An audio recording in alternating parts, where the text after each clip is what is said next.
दोस्तों, क्या आप भी उन जिज्ञासु लोगों में से हैं जो किसी कमाल के इंजीनियरिंग मावल को देखकर ये सोचने पर मजबूर हो जाते हैं कि इंजीनियर्स और साइंटिस्ट ने ये मुमकिन कैसे कर दिखाया?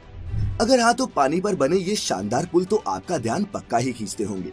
कभी नदी पर तो कभी समुद्र के बीच कैसे सैकड़ों चैलेंजेस से पार पाकर इन नायाब विशालकाय पुलों को बनाया जाता है, जानेंगे मिलकर आज की इस खास वीडियो में। दोस्तों, हम सब ये तो जानते ही हैं कि पानी पर बने ये पुल हमारे जीवन का एक अहम हिस्सा है, क्योंकि अगर ये ब्रिज ना होते तो शायद कई गांव, कस्बे और शहर एक दूसरे से कटे ही रहते। इन ब्रिजेस की मदद से हम पानी के ऊपर से निकलकर अपना समय और ईंधन दोनों ही बचा लेते हैं। लेकिन इतना काम आने के अलावा दुनिया भर में चलती नदी पर बने ऐसे कई ब्रिजेस हैं जो मशहूर हैं, कुछ अपनी इंजीनियरिंग के लिए तो कुछ उनके आकार और कुछ अपनी हिस्टोरिकल इम्पोर्टेंस के चलते। इंजीनियरिंग डिजाइन के आधार पर पानी पर बनने वाले ये पुल कई तरह के हो सकते हैं। किसी भी ब्रिज का निर्माण जगह के आधार पर किया जाता है। एक प्रकार का ब्रिज सभी जगह बनाना संभव नहीं, इसीलिए ब्रिज भी जगह के आधार पर ही बनाए जाते हैं। Beam bridge, suspension bridge, arch bridge आदि ये कुछ टाइप्स हैं पानी पर बनने वाले इन पुलों के। कोई भी पुल तब तक भार सहन कर सकता है जब तक उस पर पड़ने वाला भार डायरेक्ट या फिर इनडायरेक्ट तरीके से जमीन में ट्रांसफर होता रहे। एक ब्रिज पर लाखों टन का भार हो सकता है, लेकिन वह फिर भी मजबूती से खड़ा रहता है, क्योंकि सारा भार खंभों पर टिका होता है और खंभों से होता हुआ जमीन में चला जाता है, जिससे ब्रिज को कोई नुकसान नहीं होता। लेकिन दोस्तों, पानी पर बनने वाले किसी भी ब्रिज की सबसे बड़ी चुनौतियों में उसकी फाउंडेशन बनाना ही होता है।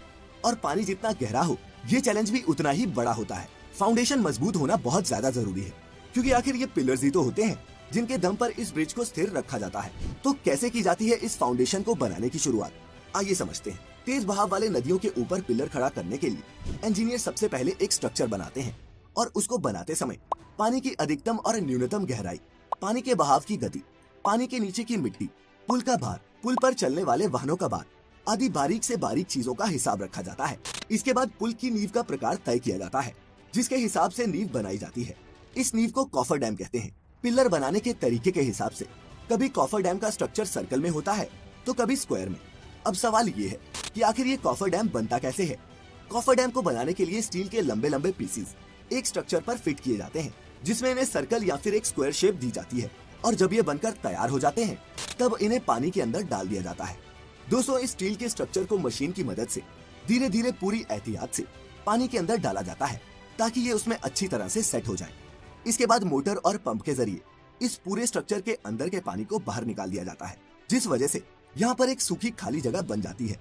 इसी सूखी खाली जगह पर फिर पिलर बनाने का काम शुरू किया जाता है, जहाँ कई सारे वर्कर लगकर इस जगह पिलर बनाते हैं। हालांकि हर जगह इस तरह से काम नहीं किया जा सकता। अगर पानी बहुत गहरा हो तो ज्यादा गहरे पानी में ये कॉफर डैम बनाकर नहीं डाल सकते। जैसे समुद्र में बीम बनाने के लिए समुद्र के तल में सबसे पहले कोई ठोस जगह देखते हैं, उसकी गहराई मापते हैं। इसके बाद उस जगह पर बड़ी बड़ी मशीनों के द्वारा खड्डा किया जाता है, जैसे बोरवेल बनाते समय करते हैं। फिर उस बोरवेल में स्टील या फिर लोहे के मोटे पाइप डाले जाते हैं। फिर पाइप के अंदर का सारा पानी बाहर निकाला जाता है, जिसके बाद उस पाइप में सीमेंट और कंक्रीट का मिक्सचर भरा जाता है। जरूरत के हिसाब से एक से ज्यादा खंभे तैयार करके आपस में जोड़ भी सकते हैं, जिससे एक मजबूत खंभा तैयार हो जाता है।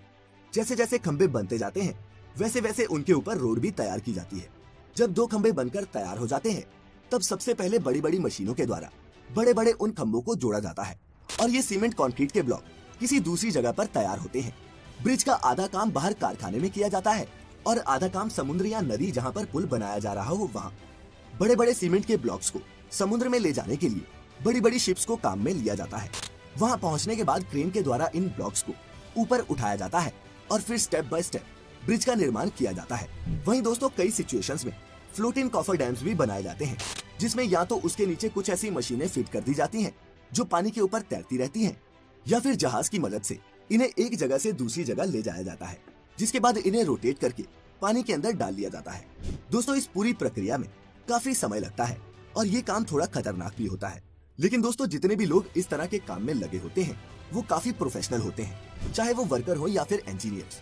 सभी को इन कामों का काफी अनुभव होता है, जिसके बाद ही उन्हें ऐसे जटिल प्रोजेक्ट्स पर काम करने के लिए भेजा जाता है।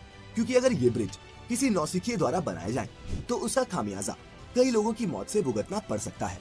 अब हमारे अपने ही देश के मुंबई शहर में स्थित बांद्रा वर्ली सी लिंक को ही ले लीजिए।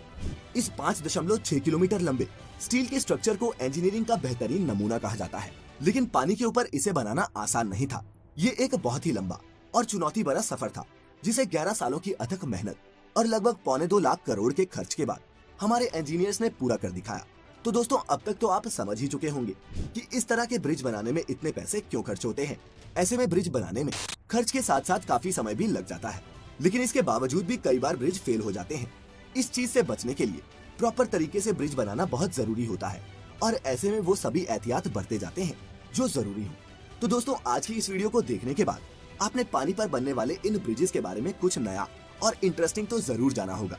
इसीलिए इस वीडियो को खुद तक सीमित ना रखें और शेयर करें इस अद्भुत नॉलेज को अपने दोस्तों और रिश्तेदारों के साथ ही अगर आप हमारी ये वीडियो पहली बार देख रहे हैं तो सब्सक्राइब करें the mystical and YouTube channel और लाइक करें हमारे फेसबुक पेज को भी, क्योंकि इंटरेस्टिंग वीडियोस का ये दौर यही खत्म नहीं होता। मिलेंगे फिर एक बार एक नई वीडियो में। फिलहाल आज के लिए इतना ही। अब इजाजत दें।